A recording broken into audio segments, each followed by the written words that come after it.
Hello guys, कैसे हैं आप लोग। स्वागत है आप सभी का एक बार फिर आपके अपने चैनल लॉलिसिटी में। दोस्तों, जैसा कि आप सभी को पता है, हमने अपनी series advertising personal selling and salesmanship शुरू की थी बीकॉम वाले बच्चों के लिए, जो कि बीकॉम प्रोग्राम में ऑनर्स में है, सेमेस्टर फिफ्थ सिक्स या किसी भी सेमेस्टर या किसी डिग्री कर रहे हैं कोई सी भी, और उसके अंदर एडवर्टाइजिंग नाम का सब्जेक्ट है। तो आप बिल्कुल सही वीडियो देख रहे हैं, तो आपके लिए ही है। ठीक है, चैप्टर नंबर 1 फिनिश हो चुका है, यूनिट नंबर 1 का। अगर आपने नहीं देखा, link description box I button में जाकर देख लेना। आज हम बात करेंगे चैप्टर नंबर 2 की। देखिए, chapter number 2 advertising objective. Last class में हमने समझा कि एडवर्टाइजिंग होता क्या है, एडवर्टाइजिंग क्या होता है, पब्लिसिटी क्या होती है, प्रमोशन प्रमोशन मिक्स, सब समझ लिया था। इसलिए बोल रहा हूँ, पहले लास्ट वाली वीडियो देख लेना, वहां मैंने आपका बेस तैयार कर दिया था, पूरा अच्छा समझाया था। ठीक है, आज बात करते हैं एडवर्टाइजिंग ऑब्जेक्टिव की। एडवर्टाइजमेंट करने की नीड क्या पड़ी, जरूरत क्या है ना। देखिए, objective could be considered as strategic decision. They serve as a base for much of campaign strategy and tactics, as well as basis for measuring the effectiveness of advertising. One objective, once objectives are clearly in place, the planner can proceed to develop strategy decision. Simple बात है कि advertisement हम इसलिए करते हैं जिससे कि हम अपने प्रोडक्ट को लोगों के सामने प्रमोट कर सकें, लोगों के सामने उन्हें बता सकें कि हम कौन सा प्रोडक्ट नया लाए हैं मार्केट में, हमारे प्रोडक्ट की क्वालिटी क्या क्या है, इसके अंदर क्या क्या आपको फीचर मिलते हैं, जिससे लोग उसे परचेज करने के लिए उत्सुक हों, उसे परचेज करें। ठीक है, provide bench mark against which the success और failure of the promotional program is major. ठीक है, ये बेंच मार्क बता देता है सक्सेस का और फेलियर। फॉर एग्जाम्पल, हमने कोई चीज़ एडवर्टाइज की, हम बोलते हैं कि अगर इसको एडवर्टाइज करने के बाद 50 लोगों ने खरीदा, तो हम मान लेंगे हमने हमारा प्रोडक्ट सक्सेसफुल हो चुका है। अगर 50 से कम ने खरीदा, तो हम मान लेंगे कि हमारा प्रोडक्ट अच्छा नहीं लगा लोगों को। तो क्या ये बेंच मार्क है, 50 से ऊपर निकल गए तो प्रोडक्ट अच्छा है, नहीं निकले तो प्रोडक्ट बेकार है। तो इसे बोलते हैं एडवर्टाइजिंग, इसलिए इसकी नीड पड़ती है। ठीक है, अब इसके अंदर कौन कौन से क्वेश्चन का ध्यान रखना। सबसे सबसे पहले, how much to spend on advertising, कि भाई एडवर्टाइजमेंट करना तो है, सबको करना है, सबका मन है, लेकिन उस पर कितना पैसा खर्च करें। अगर आप सारा ही पैसा उस पर लगा दोगे तो इसे चलाओगे कैसे। इसलिए सबसे पहला डिसीजन कि एडवर्टीजमेंट पे कितना पैसा खर्च करना है। दूसरा, what media mix to be use, हम कौन से मीडिया का सहारा लेंगे। हम रेडियो से करेंगे, हम टेलीविजन से करेंगे, हम न्यूज़पेपर से करेंगे, हम सोशल मीडिया से करेंगे, कौन से मीडियम का हम सहारा लेंगे। What should be the frequency of display of advertisement और कैंपेन, कितनी कितने टाइम पीरियड में हमें अपने एडवर्टीजमेंट दिखाना है। फॉर एग्जाम्पल, मैंने टीवी चूज कर ली, ठीक है, देखो आपको मैं 3 स्टेप समझाता हूँ। सबसे पहले मैंने मान लिया, समझ लिया कि मैं अपना एडवर्टीजमेंट पे 1 लाख रुपए खर्च करूंगा। ठीक, दूसरा क्वेश्चन मेरा, what media mix to be use, मैं सोचा मैं टेलीविजन चूज कर रहा हूँ, मैं टेलीविजन के ऊपर अपना ऐड चलाऊंगा। तीसरा, व्हाट शुड फ्रीक्वेंसी, फ्रीक्वेंसी मतलब कि हर एक दिन छोड़ के, हर घंटे, हर एक ऐड में मेरा एक ऐड होना चाहिए, ऐसे करके। ठीक है, what should be the content and presentation of advertisement. अच्छा, एडवर्टीजमेंट के अंदर कौन कौन सा कंटेंट दिखाऊंगा। फॉर एग्जाम्पल, मेरा कोलगेट, आपने अंदर कोलगेट कोलगेट का ऐड है, तो उसमें मैं दिखा दूंगा कि वही सब नहीं कि कोलगेट मैक्स फ्रेश है ना, या फिर कुछ भी आपने ऐड दिखे ना कोलगेट कोलगेट वगैरह के, कि वही कंटेंट, इसमें आप क्या दिखाओगे, कैसे कैसे बताओगे प्रोडक्ट के बारे में, वो सब कुछ। जैसे कि सेंसोडाइन का एग्जाम्पल ले लो, कि क्या दांतों में झंझनाहट हो रही है, तो लीजिए सेंसोडाइन, है ना, ऐसे करके। What method should be use for evaluation the accomplishment of the advertising, और कौन सा मेथड इससे हम चेक करेंगे कि क्या हमारा एडवर्टाइजमेंट सक्सेसफुल हुआ है या नहीं। बताया था ना, 50 से लोगों ने ले लिया तो सक्सेसफुल, 50 से कम लिया तो अनसक्सेसफुल। डन। हाँ, अब यहाँ पे आप और डिटेल देख सकते हो। What is the role, to summarise some of the main consideration setting of advertisement objective can be what what role is the total marketing effort is advertising expect to fulfil. कि भाई देखो, advertisement करने का मतलब है कि आप कौन सा रोल पूरा करने वाले हो मार्केटिंग में, कि आपका प्रोडक्ट मार्केट में क्या क्या लोगों को अचीवमेंट दे सकता है। दूसरा, वाई, कर क्यों रहे हो भाई, मतलब क्या है इसका। हु, कि कौन वो लोग होंगे जो आपके एडवर्टीजमेंट को सक्सेसफुल बनाने में आपकी हेल्प करेंगे, कि आपकी इन्फॉर्मेशन, प्रोडक्ट के बारे में इन्फॉर्मेशन है, वो लोगों को तो पहुंचाने में हेल्प करेंगे। हाउ, होगा कैसे और व्हेन, कब करोगे। तो what, why, who, how, when, ये 5 पॉइंट आपके क्लियर होने चाहिए कोई भी एडवर्टीजमेंट करने से पहले।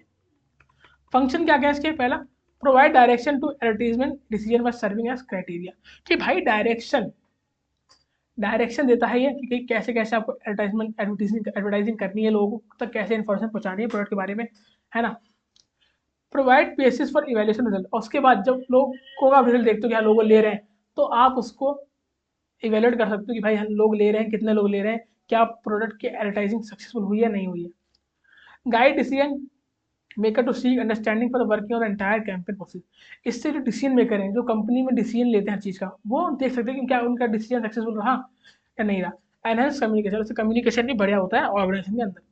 टाइप्स ऑफ एडवर्टाइजिंग ऑब्जेक्टिव, ठीक है। अब भैया दो तरह के ऑब्जेक्टिव होते हैं, पहला कम्युनिकेशन, दूसरा मार्केटिंग। कम्युनिकेशन के अंदर आपका आता है create awareness, develop comprehension, create conviction, desire, secure action. Marketing में आपको पता है सेल बढ़ाना, मार्केटिंग शेयर बढ़ाना, गुडविल बिल्ड करना, न्यू प्रोडक्ट को इंट्रोड्यूस करना और एंटर न्यू मार्केट, नया मार्केट में एंटर भी करना, है ना। एक मिनट दोस्तों,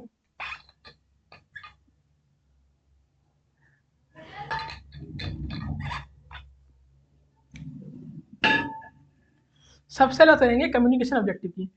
कम्युनिकेशन मतलब कि दो लोगों के बीच में कैसे कम्युनिकेशन होगा या तालमेल बैठेगा। सबसे क्रिएट अवेयरनेस। कम्युनिकेशन ऑब्जेक्टिव का सबसे पहला पॉइंट होता है क्रिएट अवेयरनेस, कि अपने प्रोडक्ट के बारे में लोगों को अवेयर करना कि भाई हमारा ये प्रोडक्ट है, इसके ये फीचर है, ये आपको ऐसे ऐसे बेनिफिट देगा। टाटा कंपनी ने कोई नई कार निकाली नेक्सन, तो लोगों को कैसे मालूम चलेगा भाई कार में क्या क्या फीचर है? एडवर्टाइजिंग से।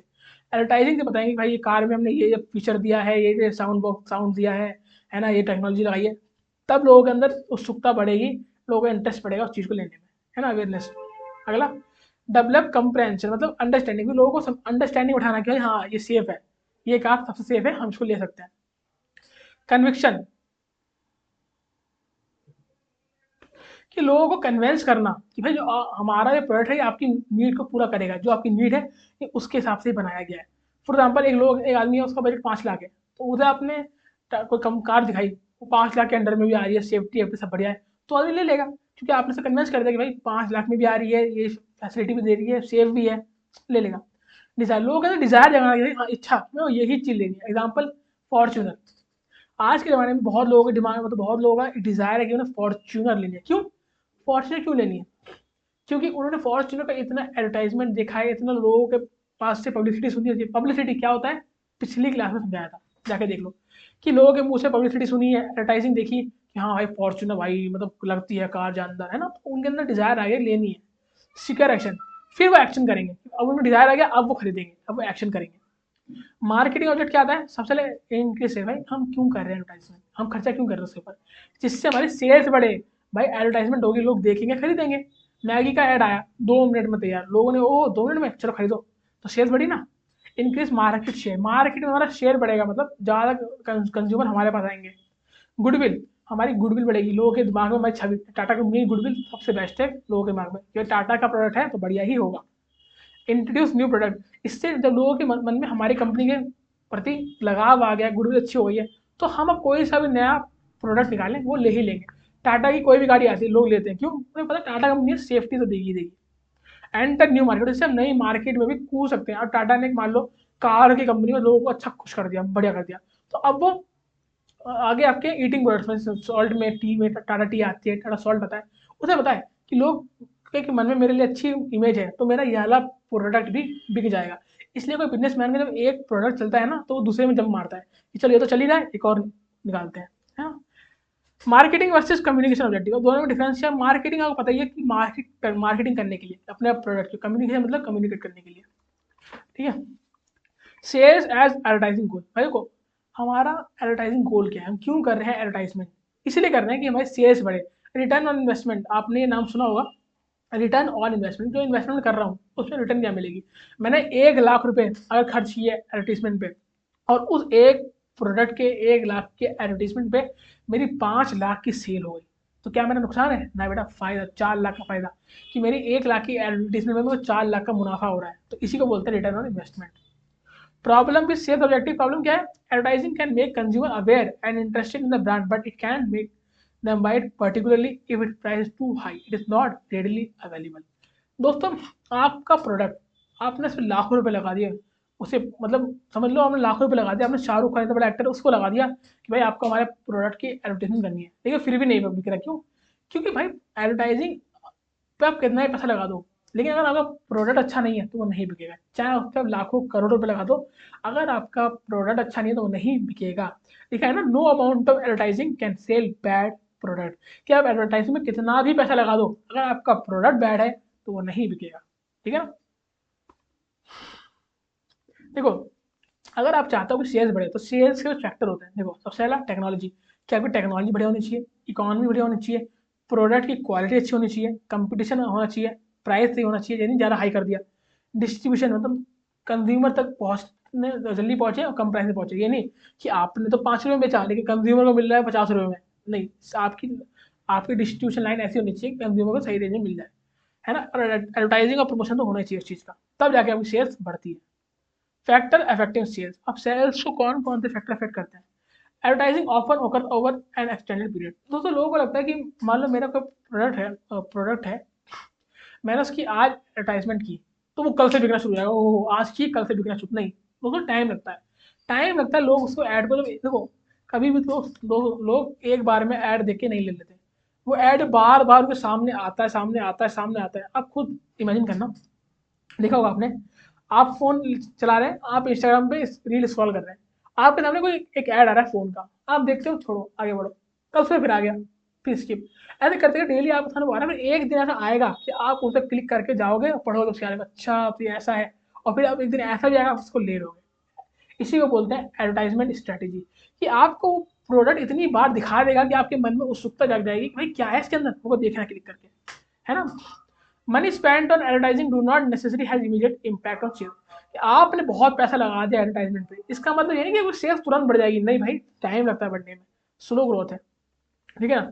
बेस सेल्स ऑलरेडी आप अप्रोप्रिएट डायरेक्ट रिस्पॉन्स एडवर्टाइजिंग। देखो एक होता है डायरेक्ट रिस्पॉन्स की एडवर्टाइजमेंट की, तुरंत रिस्पॉन्स आया, सेल्स बिक गई, मतलब माल बिक गया। एक होता है रिटेल कि आराम आराम से होता है। कम्युनिकेशन ऑब्जेक्टिव बताइए आपको, कम्युनिकेशन इसलिए करते हैं जिससे कि लोगों को बता पाए अपने प्रोडक्ट के बारे में, उसकी क्वालिटी के बारे में, उसके फीचर के बारे में, जिससे लोगों के मन में इंटरेस्ट जगे और एक्शन ले, एक्शन मतलब खरीदें उसे, ठीक है। यहाँ पे पिरामिड है नीचे, उससे आपको अच्छे समझ में आएगा। देखो ये है भाई, इस डायग्राम को अगर आपने एग्जाम में बना लिया तो मैं आपको बता रहा हूँ कि आपके मजा आ जाएंगे, एग्जाम में आपका एक नंबर भी नहीं कटेगा अगर आपने इस डायग्राम को बढ़िया से बना लिया। देखो देखो सबसे ज्यादा अवेयरनेस, अवेयरनेस मतलब मान लो मैंने ये फोन है, आपको फोन दिख रहा है, मैंने ये फोन बनाया, तो पहले मैं फोन के बारे में अवेयरनेस फैलाऊंगा एडवर्टाइजिंग के थ्रू, लोग भाई ये फोन है, इसमें ये फीचर है, इसका कैमरा इतना बढ़िया है, वगैरह वगैरह वगैरह। उस 90% अवेयरनेस कंप्रेंशन मतलब लोगों को कितना समझ में आएगा, 70% लोगों को, 20% लोगों को समझ में नहीं आएगा, क्लियर बात है। 70% लोगों को समझ में आएगा, अच्छा ये प्रोडक्ट ऐसा ही, मोबाइल ऐसा है। 70 में से 40% लोग ही उसको पसंद करेंगे, भाई फोन तो बढ़िया। 40 में से 20% लोग ही प्रेफर करेंगे खरीदना, 20 में से 10% लोग ही ट्रायल करेंगे, चलो चला के देख लेते हैं, और 10 में से 5% ही खरीदेंगे। सही में आया। इसको आप एग्जाम्पल समझो, आपकी मम्मी साड़ी लेने गई, साड़ी लेने गई आपकी मम्मी के सामने, उन्होंने बहुत सारी साड़ी रख दी, उनमें से आपकी मम्मी, मान लो आप इसको ऐसा समझो, आपकी मम्मी के सामने उसने बहुत साड़ी रखी, उनमें से आपको मम्मी को 70% साड़ी अच्छी लगी, 70 में से 40% ज़्यादा अच्छी लगी, 40 में से 20 तो ले लेंगे, फिर उन्हें जो पहन के देखा तो उन्हें नहीं यार साड़ी अच्छी लग रही, उन्हें 5% अच्छी लगी तो उन्होंने उतनी ले ली, ठीक है, ऐसे करके। ये है आपका बढ़िया। अब तो ये क्वेश्चन बहुत इंपॉर्टेंट है, ये एग्जाम में आते जाता है। अच्छा मैं आपको बता दूं, पढ़ाना तो मैं शुरू कर रहा हूँ सब्जेक्ट, लेकिन इससे मैंने मोस्ट इंपॉर्टेंट क्वेश्चन की वीडियो आपको प्रोवाइड कर रखी है। उसमें से अगर आप देखोगे ना, बहुत लोग अच्छे अच्छे कमेंट आए बच्चों के, क्योंकि एग्जाम में सारे क्वेश्चन वही देखने को मिले जो मैंने बताए, तो ये टैग मार्क भी उसके अंदर है, इसलिए तो पढ़ लेना। अभी आप वाली वीडियो मत देखो, पहले पूरी सीरीज खत्म कर लो, फिर आप जब वीडियो देखोगे ना आपके अंदर इतना कॉन्फिडेंस आ जाएगा, भाई सब आता है सब, है ना। समझते हैं। टैग मार्क का मतलब होता है defining advertising goal for measured advertising result, कि पहले तो एडवर्टाइजिंग का गोल डिसाइड कर लो कि हमें एडवर्टाइजिंग से इतनी सेल करनी है, उसके बाद जितनी हो उसको कंपेयर करो कि मैंने क्या डिसाइड किया था, कितना मेरा आया, कंपेयर करो क्या दोनों इक्वल है, क्या हमारी सेल ज़्यादा हुई है ना, क्या हमारी सेल कम हुई है, जिससे आप पता लगा सको कहाँ आपकी गलती है, ठीक है। डायगोनल अप्रोच इसी को मीनिंग बोलते हैं। इसीलिए क्या है, इससे कि हम अपनी advertising job is purely and simply to communicate define audience information and frame of mind action. क्या एडवर्टाइजिंग की जॉब को हम इसलिए करते हैं कि लोगों के दिमाग में अपने प्रोडक्ट को लेकर छवि क्रिएट कर सके, इमेज क्रिएट कर सके कि ये प्रोडक्ट आपको आपके सारी जो आपकी जरूरतें हैं उसे पूरा करेगा, जिससे लोग एक्शन ले सकें और खरीद सकें, है ना। तो है ना, पहला अवेयरनेस होती है, फिर लोगों को अंडरस्टैंडिंग समझ में आता है, फिर लोग खरीदने को जाते हैं, फिर खरीद लेते हैं। ये याद रखना, ठीक है। अवेयरनेस क्या होता है कि प्रोडक्ट के बारे में बताना, कंप्रेंशन कितने लोगों को समझ में आया, समझने में से भी कितने लोगों ने खरीदने की सोचा, सोचने से भी कितने लोगों ने खरीदा, तो ये होता है, ठीक है।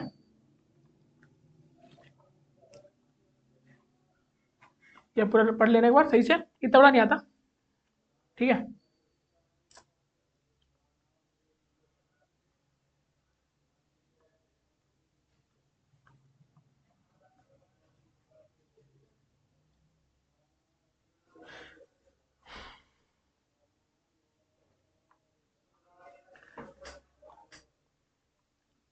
देखिए, कंक्रिएट मेजरेबल टास्क, सबसे पहले टास्क एक कंक्रीट करते हैं। The communication task specifies the objective should be precise written statement what message appeal advertisement want to communicate, कि आपके एडवर्टीजमेंट साफ साफ पता होना चाहिए कि आप लोगों को बताना क्या चाह रहे हो अपने प्रोडक्ट के थ्रू।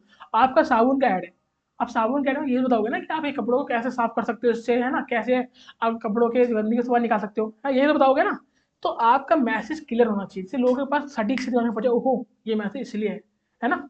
टारगेट ऑडियंस, आपकी ऑडियंस टारगेट होनी चाहिए। फॉर एग्जाम्पल आपने कोई, अब आपने कोई साबुन का ऐड बनाया, अब साबुन का ऐड आपकी टारगेट ऑडियंस क्या होनी चाहिए? घर के लोग, मतलब एक तरह आप मान सकते हो हाउस वाइफ्स, है ना, जब हाउस वाइफ्स जो यूज करती हैं उसे, तो आपकी टारगेट ऑडियंस वो होगी। खिलौने का कुछ बनाया आपने तो बच्चे आपके होंगे, है ना, तो आपकी ऑडियंस पहले सेलेक्ट होनी चाहिए। बेंच मार्क, फिर बेंच मार्क सेट कर दो कि ये हमारा बेंच मार्क है, इतनी परसेंटेज तो हमें चाहिए चाहिए अपनी उसकी सेल की। टाइम पीरियड, ये टाइम पीरियड डिसाइड करोगे भाई 6 महीने के अंदर इतनी ग्रोथ तो करनी है सेल, है ना। ये कुछ क्रिटिसिज्म में पूछे नहीं आता है, पढ़ लेना एक बार टैग मार के, ठीक है। तो भाई इसी के साथ हमारा चैप्टर नंबर 2 भी फिनिश हुआ, ठीक है। मैं बता रहा हूँ चैप्टर नंबर 2 के अंदर तो आपका मीनिंग पूछ लेगा और डैग मार्क, ये दो ही है। डैग मार्क पढ़ लेना, बाकी मैंने मीनिंग बता दिया आपको अच्छे से, ठीक। तो आई होप आपको चैप्टर समझ में आ गया। कोई डाउट हो तो आप कमेंट बॉक्स से पूछ सकते हैं, ठीक है। कोई भी डाउट हो कमेंट बॉक्स से पूछ लीजिए। इंस्टाग्राम आपका टेलीग्राम दोनों का लिंक है, कहीं पूछ सकते हैं, ठीक है। मिलता हूँ नेक्स्ट क्लास में, तब तक के लिए गुड बाय।